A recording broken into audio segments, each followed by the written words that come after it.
Hello and welcome. If you're a caregiver, you already know just how demanding life can get. So today, we're going to explore a way to navigate those demands, not by trying to find more strength, but by finding more of yourself. Think of this as a place to land when you feel like you have nothing left. So let's start with this quiet lie that so many of us tell ourselves. I just need to be stronger. Right? It sounds so noble, this idea that if we just dig a little deeper, we can find more strength to do it all, to stay patient, and to just absorb everything without ever breaking. But here's a question that really changes everything. What if that constant push for more strength is actually the very thing that's breaking you down? What if there's a completely different way to look at this? Before we go any further, let's just acknowledge reality for a second. If you feel any of this, the exhaustion, the frustration, that deep, confusing grief for someone who's still right here, you are not failing. These are not signs of weakness.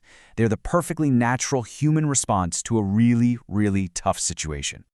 Okay, so let's dig into our first big idea, the invisible load. Because, as you probably know, it's often the things you can't see that weigh the most. This right here, this is the real source of so much burnout. It's not just the lifting or the cooking, it's the endless mental checklist, right? It's anticipating every single need, and it's that constant, quiet pressure in the back of your mind that you are the only thing holding it all together. And that leads to this really dangerous equation we create in our heads. We start to believe that if we're completely and utterly depleted, it must mean we're doing a good job, that our exhaustion is somehow the measure of our love. But it's not. It's just a measure of our load. So if the problem isn't a lack of strength, then what's the solution? Well, that brings us to our next idea. The goal isn't to get stronger, it's to get lighter. Just look at the difference here. On the left, you've got the myth of strength. Gripping harder, trying to perfect everything, doing it all alone. That's the fast track to burnout. But on the right, that's the path to actually sustaining yourself.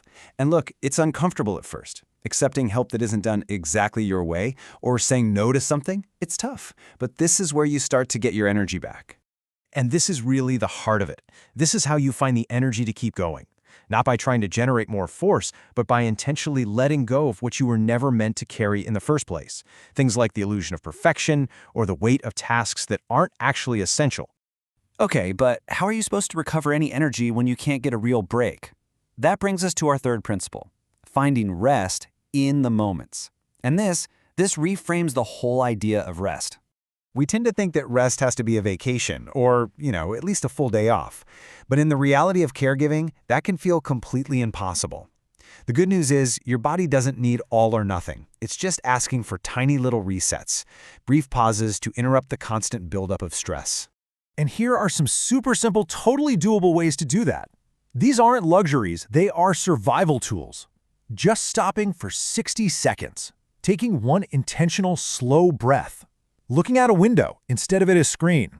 These little micro recoveries can literally change how the rest of the day feels. All right, let's shift gears and talk about the emotional core of all this. How in the world do you handle the intense, often contradictory feelings that come with caregiving? Well, this is about feeling without fixing. Caregiving is anything but simple. It is entirely possible and completely normal to feel deep love and sharp resentment in the same hour, to feel gratitude and bone-deep exhaustion at the exact same time. These feelings don't cancel each other out. They just coexist. And sometimes the most powerful thing you can do is just stop and acknowledge that. No buts, no at leasts. Just give yourself the space to be honest about this simple truth. This is really, really hard. This is such a critical shift. You don't have to fight your feelings or immediately solve them. The goal is just to acknowledge them, to name them, so they can actually move through you instead of getting stuck. Because what we suppress gets stuck, but what we acknowledge can actually shift. And that brings us to our final and maybe the most important principle of all, remembering that you are still a person. Okay, this seems subtle, but listen to the profound difference here. When your identity shifts from I am a person who is caregiving to I am a caregiver, your whole self can start to disappear into that role. The anchor is that small shift in language. It's a reminder that caregiving is something you do. It is not the entirety of who you are. And that's really the whole point here. Staying connected to one hobby, one friend, one little thing that reminds you of who you are outside of this role, that's not a distraction. It's your anchor. It's what allows you to be there for someone else without completely disappearing yourself. So as we start to bring this all together, let's just challenge that popular idea of resilience, okay?